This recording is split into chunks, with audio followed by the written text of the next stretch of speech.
Good evening, ladies and gentlemen. Welcome to Solo ReacTalk. Tonight, I am going to be reacting to Baldermort's guide to Warhammer's Cronen playlist. Tonight's episode is called MEK GUNZ. Yes, MEK GUNZ. If you want to check out my previous reactions, remember the playlist card will be at the top. Just click on it and be able to access them. If you want to check out Cronen playlists, MEK GUNZ, original video, remember that the link is in the description below, as well as Baldermort's guide to Warhammer. Alright, let's start. 3, 2, 1, go.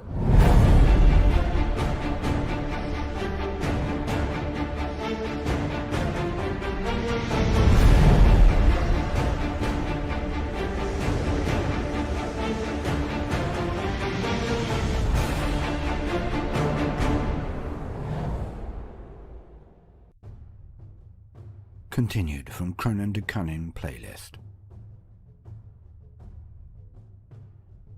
Between the time when chaos broke Cadia and the return of the sons of the Emperor, there was a time undreamed of. And unto this, Cronen, destined to wear the jeweled crown of Aquilonia upon a troubled brow.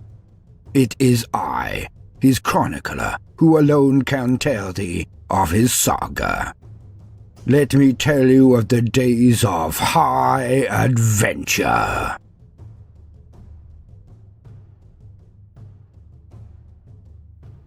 Cronen and the Way of Bubbles. Cronen stood and looked down on the field of combat. His field. Bubbles? Did I hear that correctly? Bubbles? Okay. For he was the biggest boss of the emergent war. None could now refute that. Mostly because he had split any recalcitrant hearts and souls in half, or torn their heads off, as he had done only recently at the massively popular Thinkmas festivities. Yeah, he's been cleaning house, definitely. Without Boss Rodbagger to slow them down, or Boss Redwheel to tip off the Humies to the extent they had pushed. The war now moved with a speed, certainty, and precision that would have astonished even Cronen, but scant 5 months ago. Alas, Boss Nostril Splitter still eluded capture and detention. Well, for about 5 seconds before Cronen could get his axe to his neck, at the very least. A small annoyance, but one Cronen would not spend much time on. Nostril Splitter would turn up, or he would not. But no matter the situation, Cronen would be ready for him. But such sundry concerns would not be permitted to detract one iota of will and concentration from the Great One this day. For he could feel it. Not cunning this time, for that now suffused his every nerve, his every ganglia, his entire being. No, Cronen felt something else rising. Glee. Unabashed, unfettered glee. For it was one thing to fight the Humies around their cities, their great protective structures, but it was another entirely to enjoy the purity of an open field, something that had not happened on Aquilonia for as long as any of the greenskins could recall. Never before had there been orks in such numbers, with such pride, with such gubbins and all the Penelope of war, or something like that, thought Cronen, as he looked across his mighty war. For he was in fine fettle, and knew his men were of over-burgeoning zeal for the scrap that was about to transpire. For days and weeks now, the humans had been maneuvering and deploying, so blatantly and so easily spotted as to be nothing as the most audacious of challenges to Cronen's might. A challenge that could simply not be ignored. Not least because to do so would be to severely curtail the emergent majesty and legend of Cronen, but more because it was a very polite way of the Humies displaying their respect for the orks and giving them such a welcome invitation to a party of prodigious and sumptuous proportions. The Imperium certainly knew how to put on a spread, thought Cronen. A pity that the main delicacy, the most superb of combatants, were not present, the Space Marines. The main delicacy, I like that. The lines of humans were predominantly made of little pink and brown and yellow humies, all wearing their lovely uniforms. Rank upon rank of them, with armour and artillery aplenty. They had columns of ogrin, Cronan was glad to see, but little else of real note. Wait, I just need to know, do orcs also eat other sentient beings? Or do they only eat their own kind? I just need to know about that. Huh. The human Imperial Guard, their anal militantum, were the only ones to take the field this day, it seemed. Yet Cronan the Cunning did not surrender to the potential disappointment and ennui that the lack of a real fight against Space Marines could have conjured within his troubled brow. Hey, don't count out the Astra Militarum. Don't count them out. They'll show you flames, okay? They can surprise you. He was, after all, quite a positive chap, and knew he should contend and content himself with the banquet Gork and Mork had laid before him. For he was an adherent of the great prophet of Gork and Mork, and in them he did trust. He knew that if he were to simply crush all that stood before him and his mighty war, that soon enough the real fighting would come to him. A day he looked forward to with relish. But now, to the events of the day. He need only crush these humies in the most fun and devastating way possible, earning himself and his wonderful boys that Elysian field of a future war against the Marines, the Adipi Arstarters in High Gothic, or something like that. The Space Marines, that is all that matters. Cronan had toured his war for days now, knowing that each new morn brought more and more interesting and fun gubbins and darker and intriguing ways of waging war. He intended to use them all, for he knew exactly what he intended for his set piece. He would unleash his Goths, but he would soften up the enemy first by introducing them to the new darker and know-whats his mech boys had been cobbling together. The humans were in for a surprise or two. Oh yes, they were. And thus, as Cronan looked down on the plains, he laughed the deep belly laugh of the cunning. The leagues between the Ork War and the Imperium's Astra Militarum, its Imperial Guard, seemed all too short to the now disquieted army of humans.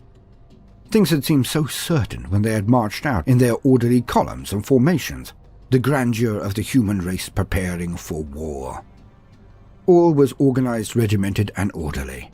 Surely there could be no chance of defeat at the hands of the barbaric and imbecilic greenskins, when there's so much of the Emperor's own power had been mustered in one place. It appears that even the humans underestimate the orcs. You guys don't underestimate these species of alien, the orcs. Don't underestimate them. You know what kind of a menace they are to the Imperium of Man, you know?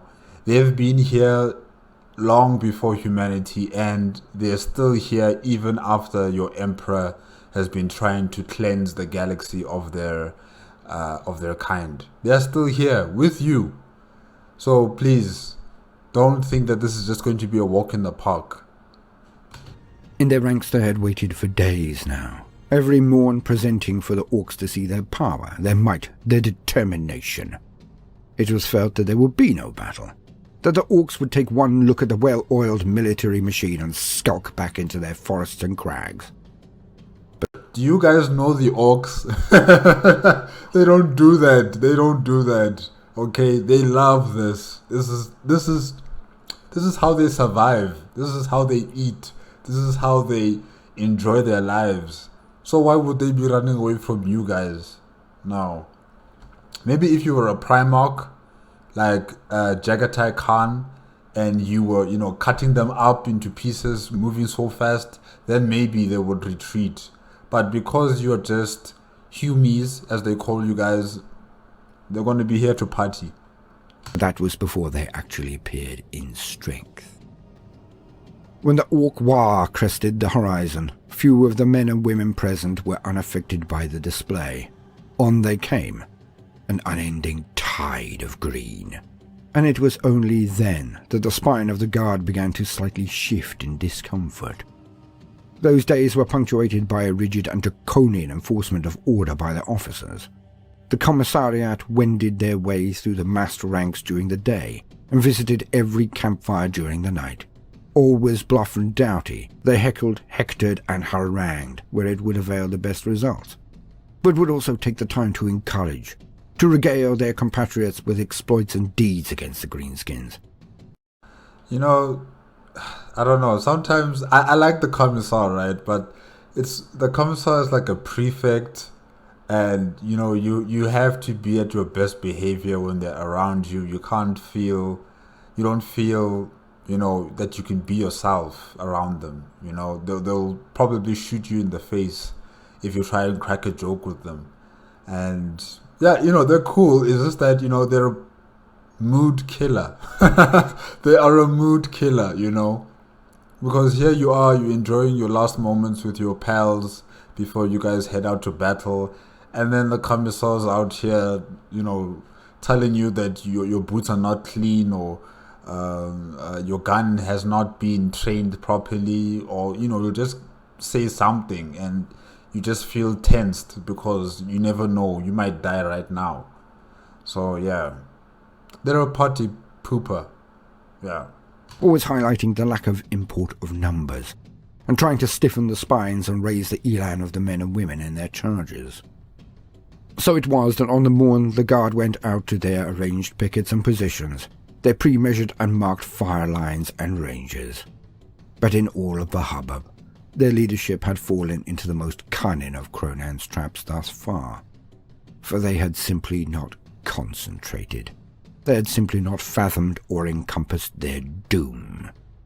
They planned the battle as they had done across the length and breadth of the Imperium since its inception, and they had underestimated Cronan and his cunning, and in this their downfall was assured. For they had forgotten a few key issues, things that they had always relied upon so much as to be considered as present as air, as certain as the bayonets on their weapons, dependable. But alas, this time they were not there, and the lack would be telling. The first few hours of light were the spectacle of a war waking up and then positioning. It was heralded by an ever-growing rumble. This was not just of the growling of the greenskins either, they were to find out. As high morning arrived, the war leapt into life and surged forward, and it was few that were present amongst the Humies who did not take at least a slight step back at its advent. The first things to happen set the tempo of the entire engagement, set its course, and it soon dawned on the general in charge that he and his men were about to be dinner. As arranged, the event began with an onrush of vehicles, as the speed freaks moved like the horns of a bull towards the guard forces, the van following much slower at first. Expecting them to then charge into the ranks, or even front of their army, the guard were shocked to see them swerve off at the last moment, and careen around their flanks and then rear. A veritable deluge of fire was laid in front of them by the massed ranks of the guard heavy artillery. Recovering from their shock at the change in tack, the Humie officers did not concern themselves overly, as they knew their artillery would make burning carcasses of the ork cavalry as it wheeled and spun around their rear. This was when their airs were rent by the thunder of Dakar von Smashoven's winds of war. Falling on their formations from out of the clouds, the ork air superiority was telling. Very. Blitzer bombers, burner bombers, and Waz bomb blaster jets rained explosive carnage down on the back ranks and the artillery of the hapless humans, and within minutes their guns were silenced. Where is the air defense for the Astra Militarum? Don't you guys have fighter planes as well? Yikes. Confusion was heightened when the rumble of the very earth hit the lines. A wave of round balls with legs and teeth were loosed and surged towards the human ranks like an avalanche. They were simply inexhaustible. They look like frogs with teeth. You know? Wow. And without heavy box-barraged fire to cull and slow them, the squid charged with a tsunami of terror and teeth. With all of this going on, the humans could not witness the next stages as they were enacted. A mass of wagons had dragged a collection of huge ork MEK guns onto the flanks, but well within range, as the human lines disgorged their lasgun rounds at the oncoming wave of squigs. Thus they did not see the deluge of bubbles being released into the air above them. Like the plaything of a human child, the bubbles of brightly coloured force just floated through the air, up and then down onto the waiting humans. Like literally bubbles? Oh wow. I'm actually underestimating whatever this bubble attack is, because really, bubbles.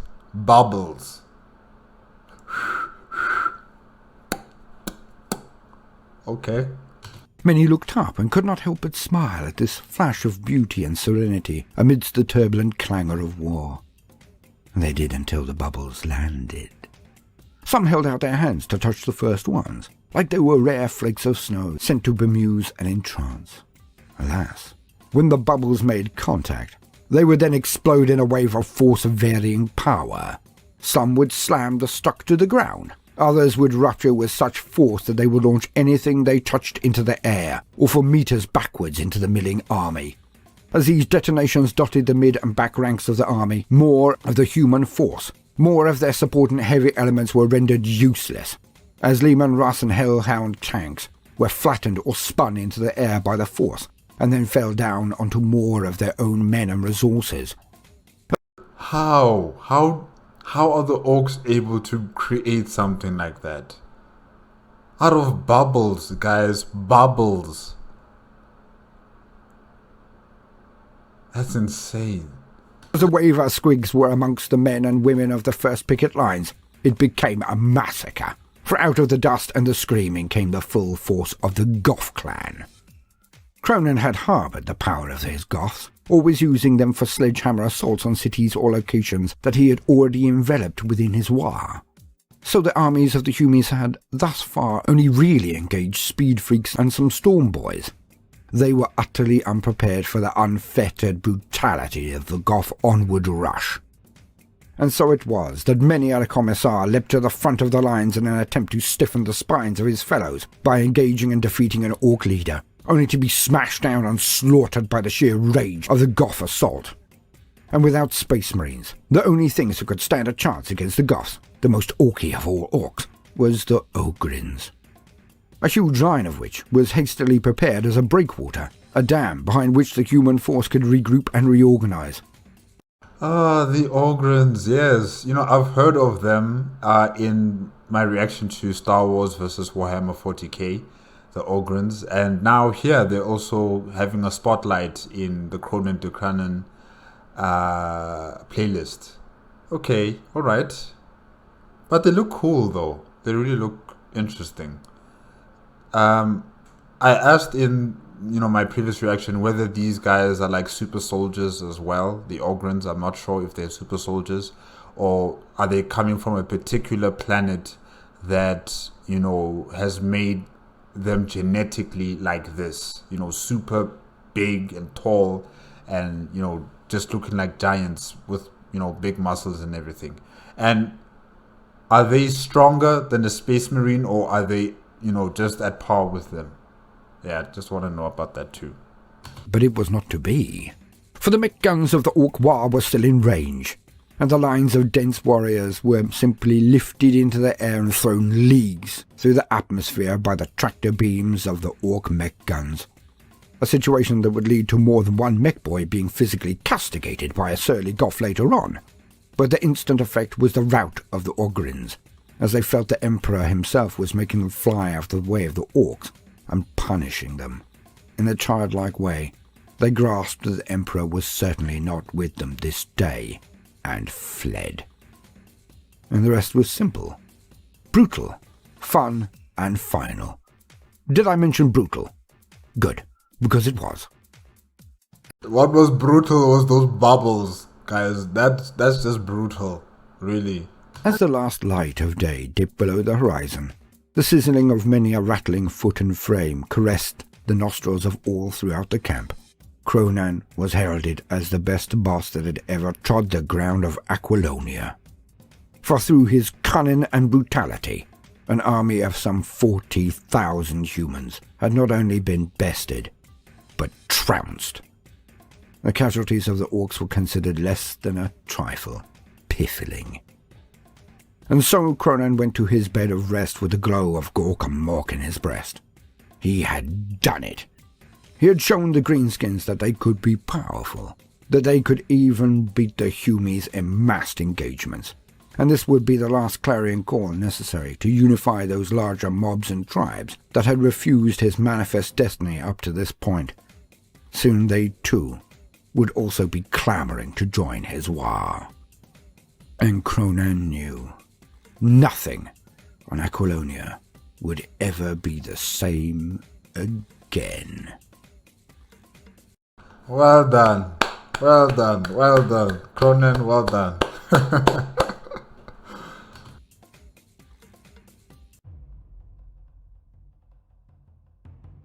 Welcome, gentle listener. I'm Baldermort, your faithful servant, and I wish to introduce you to the forces, factions, and war gear of the Warhammer 40k setting, the grim darkness of the far future, where there is no time for peace, there is only time for war.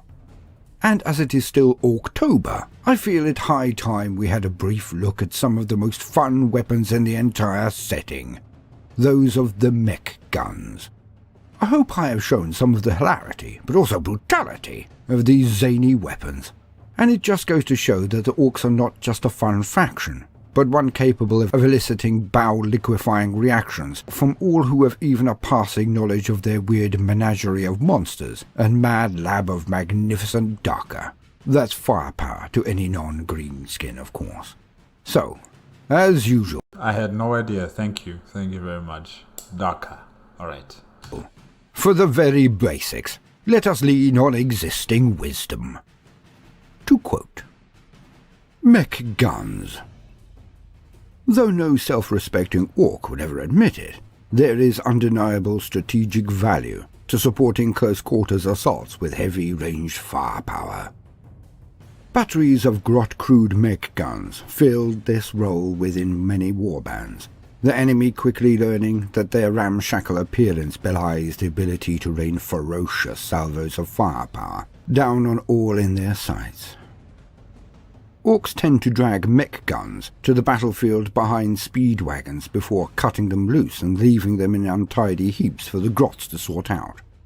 The terrified gaggle of Gretchen crew rarely know what each gun will do until they pull the firing lever and witness the destruction they wreak upon the enemy, or occasionally upon themselves.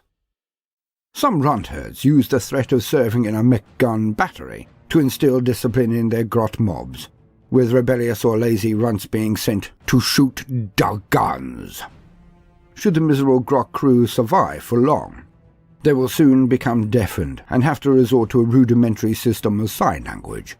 This is rarely successful, as there are only so many signs a grot can carry around in his head. Countless weird MEK guns have been fielded by greenskin warbands over the millennia, from shock-wave-projecting pulsar rockets and chain and shell firing hop-splat guns to the crude but effective squig catapult. Yet several types of MEK guns are seen again and again.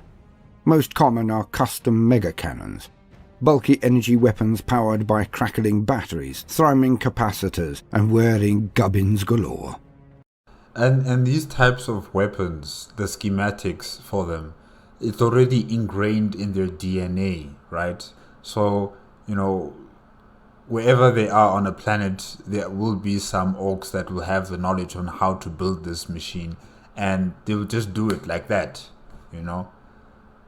I think this is far better than any STC that mankind has ever created and that has survived throughout all the ages. This is far better. The fact that this knowledge is in their DNA, it's in them.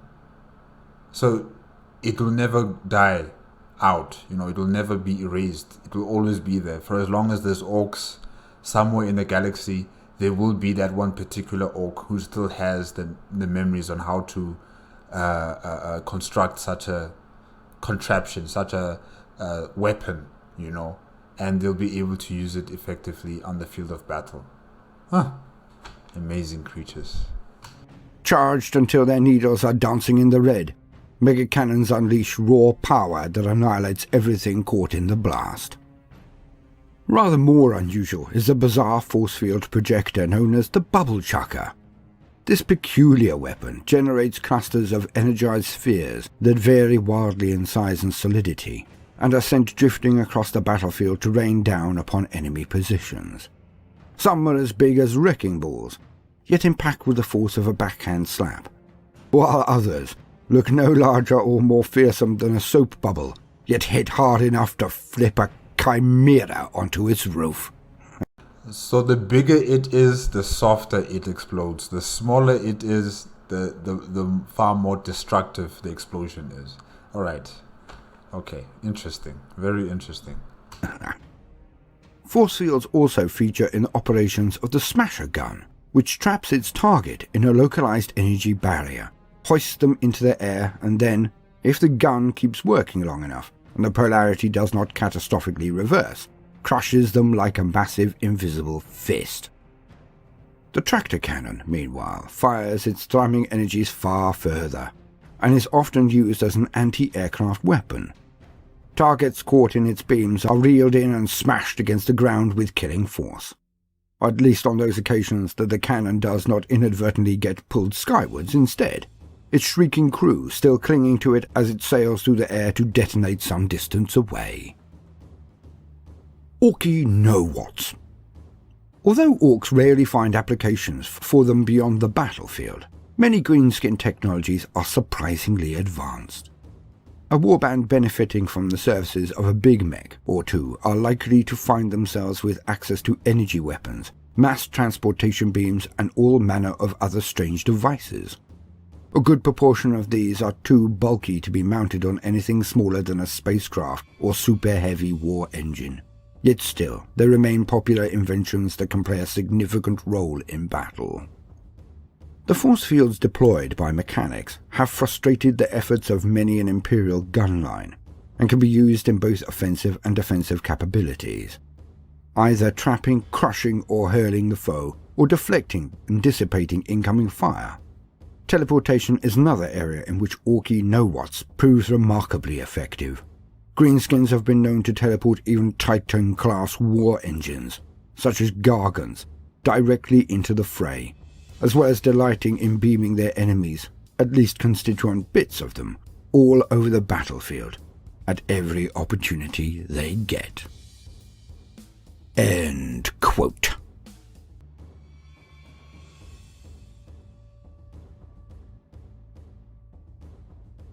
Now I hope you can see the labour of love that are my entries on the orks, for they epitomise one of the most important elements of the entire hobby to me.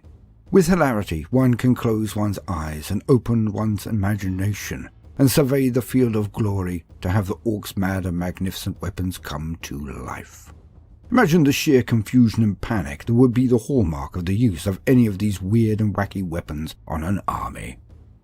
And I would really encourage this as a usual practice. To look not at the figures in a static position, no matter how lovingly painted or arranged, but to use one's imagination to see them in motion, to witness those intercessors charging down the board, to try to actually see the darts of light and the explosions of buildings as the fray continues. For many believe this is merely a hobby of painting, gluing and throwing of dice, or of tactics and deployments, and precision moves and counter-strikes. It can be all of these things, but it can also be more. If one is willing to be just a tiny bit vulnerable to the potential ridicule from the grumpy or prosaic, then one can look down on not a board and a game, but on a titanic struggle, a movie that is under your control, your own direction. And that, for me, is one of the most fun elements of the entire whole. The imagination flying wild and the smoke of battle at my behest. Like a Spielberg, I make my own movies, and I'm quite happy to share the making of them with my friends. And you're making it free of charge. Free of charge. I have been Baldermort, your faithful servant. I hope you've enjoyed this brief introduction to the MEK GUNZ of the orks. If so, then please do consider liking and subscribing. If you do, then also hit the notification button, as I would not want you to miss out. Please also be aware that a quick share of the video goes a long way to the continuation of our little site and community, if you're not able or moved enough to support us on Patreon. Now, no matter what you do today, do try to make some time for fun. Toodaloo.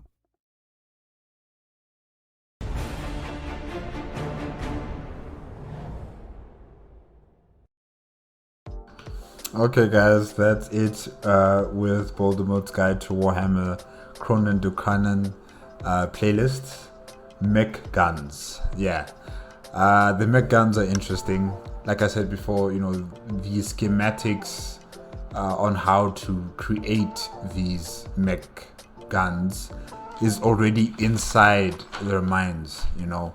They as soon as they're born, some of them, I think, I forgot what they call the orks who are engineers, you know, but they already have that knowledge in them on how to construct these certain types of weapons and how to bring them to the battlefield, you know. And really, you would find that they made these devices from the scrapyards left over from, you know, human civilizations or, you know, any other civilization that's on the planet that they're occupying. You know, they would just take any kind of scrap material, wire them up together, you know, cut them up into pieces, connect them, and voila, they have a gun, or a MEK GUNZ. Yeah, one of the, yeah, that's what they call it, MEK GUNZ. So yeah, they'll have it ready and it'll be on the battlefield ready to be used. And yeah, that's just simply amazing. It's simply just amazing. The one that shoots out bubbles, really, like, you would never suspect. You would never suspect. You would just think that, nah, man, this is beautiful. So many bubbles, all having that rainbow color in them. And then as soon as it touches you, you know, you're probably dead.